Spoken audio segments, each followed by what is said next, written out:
But was he aware of his signature being used on every single pardon? That's a question you should ask the Biden White House. Is there any evidence on that he wasn't aware of it? You're a reporter. You should find out. Okay, Sean. Folks, the Ministry of Truth has spoken, and by that I mean fascist dreamhouse Barbie Caroline Leavitt spat out some talking points and shot down journalists from asking any real questions in an absolute disaster press conference from the only White House that wrapped up just moments ago. And it is clear from all that we will see here that they are in panic mode right now, and you can sense their desperation in this press conference as Donald Trump's support absolutely crumbles under his feet. Because among the many ludicrous stops they tried to pull in this press conference in order to distract from Trump's plummeting approval ratings, the absolute most insane was them bringing out on St. Patrick's Day Conor McGreggor, the Irish mixed martial arts fighter accused of sexual assault in multiple countries, including the US,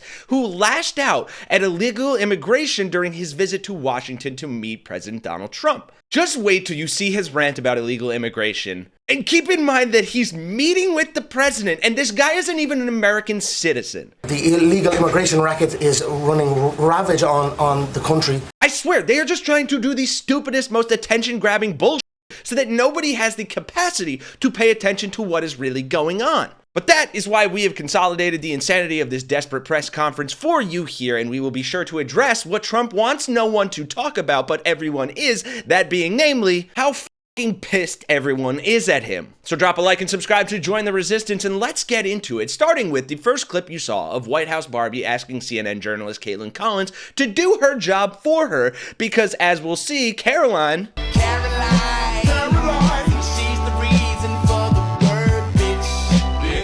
much like many of her MAGA base, can only read and comprehend at a 6th grade level, which I think is being generous. If the president was even consulted about his legally binding signature being signed onto documents. And so I think it's a question that everybody in this room should be looking into, because certainly that would propose perhaps criminal or illegal behavior if staff members were signing the president of the United States autograph without his consent. Biden is on the record talking about issuing preemptive pardons to these people. But was he aware of his signature being used on every single pardon? That's a question you should ask the Biden Is White there any House. evidence on that he wasn't aware of it? You're a reporter. You should find out. Okay, Sean. Yeah, nothing says Donald Trump hired me because of my merits, like making bold claims about Biden being unaware that his signature was being forged on federal documents, only to then put the burden of proof on the reporter who says, hold up, that piece of information you just offered looks strikingly similar to a piece of feces, and I saw you pull it directly out of your own asshole. But fear not, folks, because it wouldn't be a Ministry of Truth propaganda presser if they didn't sprinkle the crowd with their own human turds as well. Here, for instance, before we get to McGregor's utter insanity, is Steve Dookie of Rupert Murdoch's fake news doing real journalism. There is now a member of the European Parliament from France who does not think the U.S. represents the values of the Statue of Liberty anymore. They want the Statue of Liberty back. So is President Trump going to send the Statue of Liberty back to France? Absolutely not.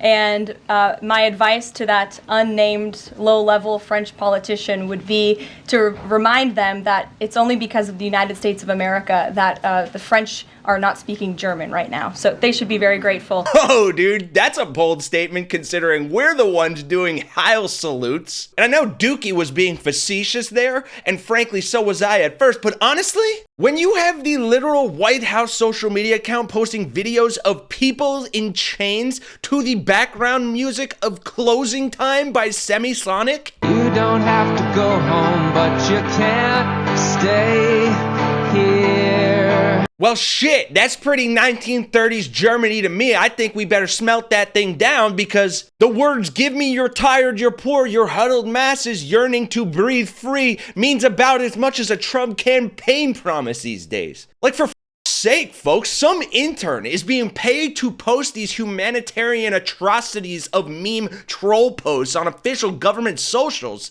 and then fucking libs of TikTok, a conservative page, reposts it like, yeah, this is so cool and funny. Like, how much are they paying you to push this crap? And on that note, how much money is our government wasting not only on the deportations, but now the anti-immigrant marketing campaigns as well? Are you you kidding me? And then MAGA Bob is sitting in his chair drinking a Budweiser that's not even owned by an American company anymore and going, yeah, that's what I want my Social Security used on instead. Like, when the was this mass dropping of American infants on their heads, and why did we not hear about it? I mean, at least in McGregor's case here, he's been hit in the face so much and probably has so much CTE that it makes sense he's a raging piece of shit. It doesn't excuse it at all, but at least we can trace it back to something tangible. So we wish for our relationship with the United States to continue, and we wish to be taken care of by the big bro.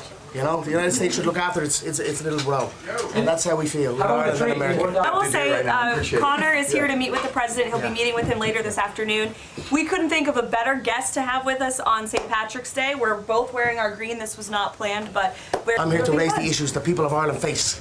Yes. You know, and it'll be music to the people of Ireland's ears, because never on the main stage has the issues the people of Ireland face been spoke. You know, our government has long since abandoned the voices of the people of Ireland. And it's high time that America is made aware of what is going on in Ireland. What is going on in Ireland is a travesty. Our government is the government of zero action with zero accountability. You know, our money is being spent on overseas issues that has nothing to do with the Irish people. The illegal immigration racket is running ravage on the country. There are rural towns in Ireland that have been overrun in one swoop, that have become a minority in one swoop. So issues need to be addressed, and the 40 million Irish Americans, as I said, need to hear this, because if not, there will be no place to come home and visit. And do you want to know why that man gets the time of day to stand there at the American White House press podium and then get a one-on-one meeting with Donald Trump? It's because, one, Donald Trump's approval ratings are tanking so hard, as we're seeing here and will continue to see shortly, and two, this guy, this misogynist MMA fighter jackass, is a hero of and represents the only demographic Trump seems to not be losing: the far-right pipeline alpha bro religious Joe Rogan listeners who think Andrew Tate is cool and haven't had sex in their adult life unless it was non-consensual on at least one part. Here is what they don't want you to be seeing or talking about.